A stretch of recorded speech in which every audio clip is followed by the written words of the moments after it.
Ilagay na po natin si kamatis. Ayan.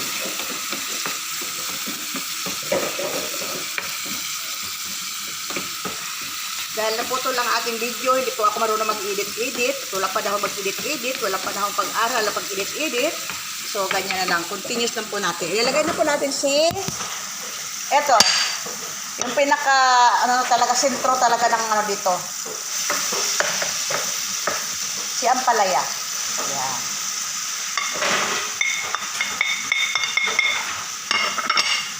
Yan.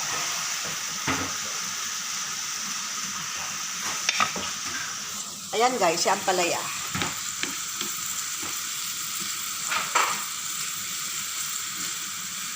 Iyan lang natin ng konti. Ayan. Ayaw ko kasi, gusto ko kasi sa ampalaya, maanuhan ko pa, malasahan ko pa yung lutong ng ampalaya.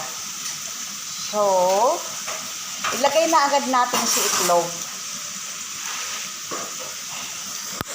Ayan. Ang pinagbabasihan ko dito, pag naluto sa itlog, haunin ko na siya. Ayan guys. Takpan natin ng konti.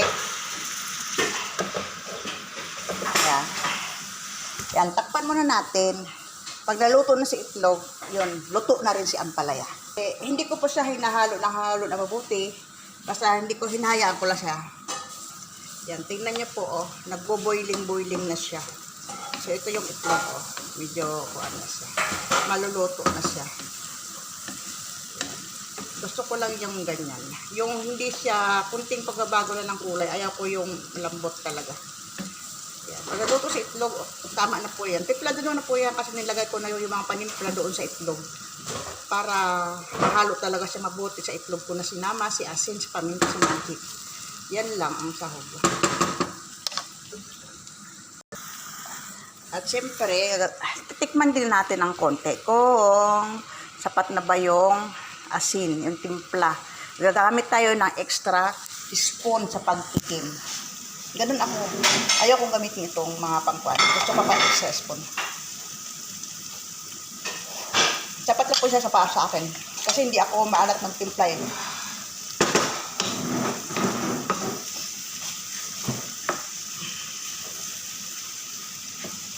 Ayan. Yan. Gumaganda na siya tingnan. Gumaganda na yung texture niya. Takpan ulit natin. After nyan, luto na siya. Yan. Kunting halo natin guys. Ang palaya. Ayan. Wala kasing stand ng cellphone eh. Kaya ganon. Hindi natin makipakita ng maayos. Oy.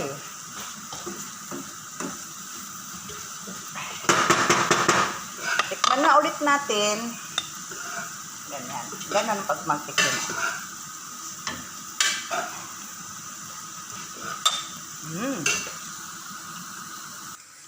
Ayan po, luto na yung ating ampalaya. Ang yummy-yummy ng ampalaya. Kakain na kami eh. Yan. Ayan po. Medyo ano pa po, malutong. Medyo crunchy pa yung ampalaya. Crunchy talaga. Yan po. Ganyan lang, kakakain na ang mga inday. Bago babanat sa maraming order na mga pagkain. Patayin na natin si Kalan at kami kakain. Ayan, kakain na ng mga inday guys. Ito na oh, wow. Talaga naman. Ang dami kong pagkain. Sabik sa ampalaya. Minsan lang kasi. Yung aking sister, oh. Sister ko dito. Ayan, darami, oh. More ampalaya. Mas marami ampalaya pa sa kanin. Ayan po, kainan na. Kainan na tayo. Ampalaya with rice. Ayan. Dito tula ko.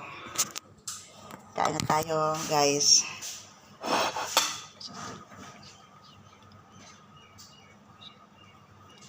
Ayan. Kailangan natin konting mag-alay ng konting dalangin para sa ating pagkain at salamat sa ating Panginoon.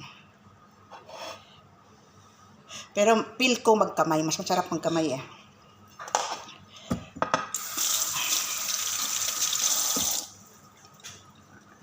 Kain na. Hamal-hamal na. Hindi pa nanguya. Agad.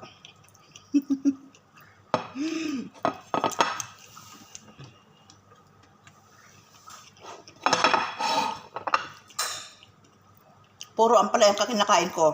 Ginagawa kong kanin si ampalaya.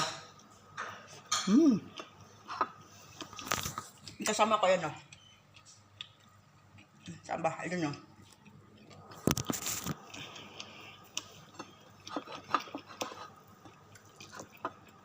Ganyan lang po ako magluto ng ampalaya. Simple. Gusto ko yung medyo, malalasahan pa yung lasa ng ampalaya.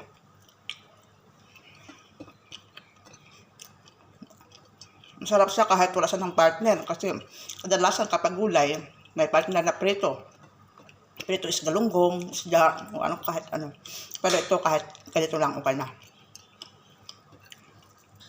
Kain po.